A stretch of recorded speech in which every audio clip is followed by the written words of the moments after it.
ಆ ಕಾಡಲ್ಲಿ ಒಂದು ಬೇಟೆಗಾರ ಕೂತಿರ್ತಾನೆ, ಮತ್ತೆ ಅವನತ್ರ ಒಂದು ಪಂಜರ ಕೂಡ ಇರುತ್ತೆ. ಮಿಂಕು ಪಕ್ಷಿ ಅದೇ ಹೋಗಿ ಆ ಗೂಡು ಒಳಗಡೆ ಕೂತ್ಕೊಂಡ್ಬಿಡುತ್ತೆ. ಅರೆ ಇದೇನು? ಬೇಟೆಗಾರ ತಕ್ಷಣ ಅದರ ಬಾಗಿಲನ್ನು ಮುಚ್ಚಿಬಿಡ್ತಾನೆ. ಏನೋ ಮಾಡ್ದೇನೆ, ನನಗೆ ಒಳ್ಳೆ ಹಕ್ಕಿ ಸಿಕ್ಕಿದೆ ಇವತ್ತು.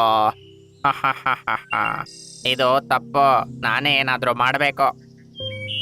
ಮಿಟ್ಟು ಪಕ್ಷಿ ಕಾಡಿಗೆ ಬರ್ತಾನೆ, ಮತ್ತೆ ಅವನು ನೋಡಿದ ಎಲ್ಲಾ ವಿಷಯವನ್ನು ಅವ್ರೆಲ್ಲರಿಗೂ ಹೇಳ್ತಾನೆ. ಈಗ ಜಂತುಗಳೆಲ್ಲ ಸೇರಿ ಅವ್ರ ಅಪ್ಪ ಅಮ್ಮ ಹತ್ರ ಹೋಗಿ ಹೀಗಂತ ಹೇಳ್ತಾರೆ. ಎಲ್ರನ್ನ ಹೆಲ್ಪ್ ಮಾಡೋ ನಿಮ್ಮ ಮಗಳು ಇವತ್ತು ಸ್ವಂತ ಅವಳೇ ನಿಮ್ಮಿಂದಾಗಿ ಸಮಸ್ಯೆಲಿದ್ದಾಳೆ. ಇಂಥ ಒಳ್ಳೆ ಮಗಳನ್ನ ಮನೆಯಿಂದ ಹೇಗೆ ಹೊರಗಾಕಿದ್ರಿ ನೀವು? ನಾವು ಮಾಡಿದ್ದು ತಪ್ಪು, ಅದು ನಮಗೆ ಗೊತ್ತಾಗಿದೆ. ಈಗ ನಾವು ಅವಳನ್ನ ಕಾಪಾಡಕ್ ಹೋಗ್ತೀವಿ. ಹೀಗೋದ್ರೆ ಏನು ಪ್ರಯೋಜನ ಇಲ್ಲ. ಆ ಬೇಟೆಗಾರ ನಿಮ್ಮನ್ನು ಕೂಡ ಹಿಡ್ದಾಕ್ತಾನೆ. ನಮಗೇನಾದ್ರೂ ಪ್ಲಾನ್ ಮಾಡ್ಬೇಕೀಗ.